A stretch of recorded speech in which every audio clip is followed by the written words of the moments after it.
Olá, irmãos e irmãs, paz e bem, aqui é o seminarista Mateus. E hoje a pergunta é a seguinte: como ler a Bíblia? Como ler as Sagradas Escrituras? Essa talvez é uma das dúvidas mais angustiantes que aparecem, então, quando a gente tenta se aproximar dos textos sagrados para entendê-los, para nos aprofundar naquilo que é a palavra de Deus para nós. Primeiro de tudo, é necessário que nós, de fato, possamos criar um verdadeiro compromisso.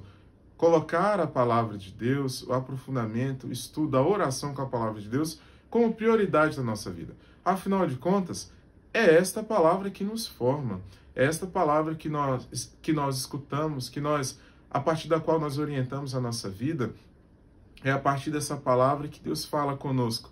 Nós não podemos tratar as Sagradas Escrituras, a Bíblia, como se fosse um livro qualquer, como se fosse um escrito ou outro qualquer que a gente pode simplesmente ler agora, ler depois, ou nem ler se a gente não quiser. Não, é a palavra de Deus, é aquilo que de fato nos traz a comunicação da nossa salvação. É Deus que fala com cada um de nós, com a sua igreja, com o seu povo, com toda a humanidade. Portanto, é necessário colocar a prioridade. Se nós desejamos, então, ler a Bíblia, é necessário que coloquemos isso como verdadeiro compromisso. Bom, segundo ponto. Como ler as Sagradas Escrituras? Por onde começar?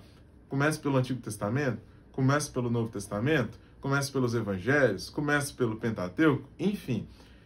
Verdade seja dita, nós poderíamos ler as Sagradas Escrituras de diversas maneiras diferentes. Começar por um livro ou por outro, começar por um conjunto de livros ou por outro, enfim, diversas maneiras diferentes.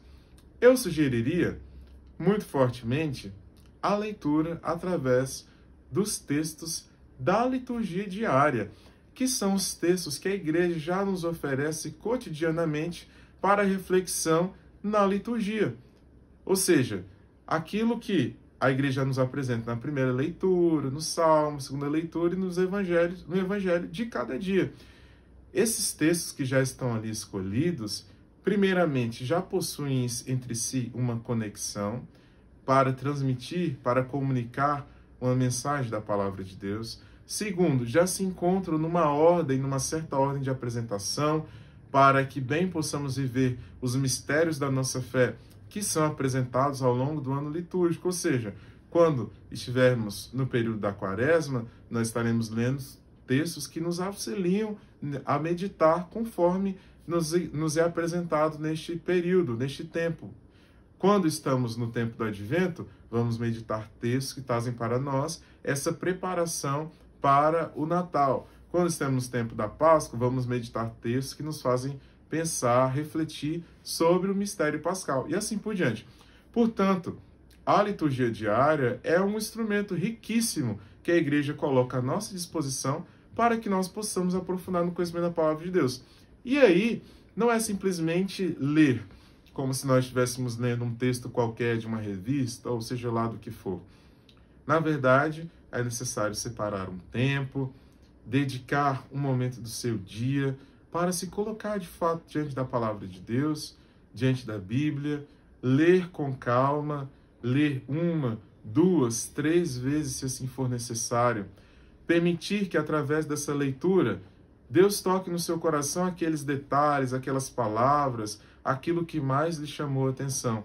E a partir então dessas inspirações divinas, atualizar a palavra de Deus para o hoje da sua vida, para as situações que você atravessa, os problemas com os quais você se encontra, as situações nas quais você está inserido, enfim. Ou seja, não simplesmente ler a palavra de Deus, mas fazer com que a minha vida seja moldada, seja formatada segundo a palavra de Deus. E nesse sentido, então, a liturgia diária é um instrumento fabuloso, porque já nos traz ali um caminho, um itinerário muito rico de formação espiritual ao longo de todo o ano litúrgico. Bom, por fim, nós temos ainda hoje em dia, uma série de recursos que podem nos auxiliar neste nosso projeto de cada vez mais nos aproximarmos da palavra de Deus. Aplicativos, canais no YouTube, programas de leitura diversos que nós conseguimos encontrar na internet, materiais disponíveis de maneira online ou através de livros. Enfim, há uma infinidade de possibilidades. Portanto, é necessário que nós, de fato, façamos uso desses recursos que nós temos para a nossa edificação espiritual. Afinal de contas, é tanta informação, é necessário que nós coloquemos tudo isso ao nosso favor, não é verdade? Portanto, primeiramente, crie o compromisso, coloque a leitura, a oração com a palavra de Deus como prioridade. Coloque de maneira especial a liturgia diária como um norte para que você possa começar a ter contato com a palavra de Deus. Segundo, busque auxílio nos materiais, nos recursos diversos que nós hoje muito facilmente encontramos. Homilias diárias que nós encontramos de diversos padres na internet, roteiros de leitura, como já disse, enfim, diversos recursos que podem nos auxiliar a compreender aqueles trechos que ficaram muitas vezes obscuros, aqueles detalhes que nós não entendemos e assim por diante. Importante é que nós não deixemos para amanhã o nosso compromisso de cada vez mais fazer com que toda a nossa vida seja formada a partir da palavra de Deus.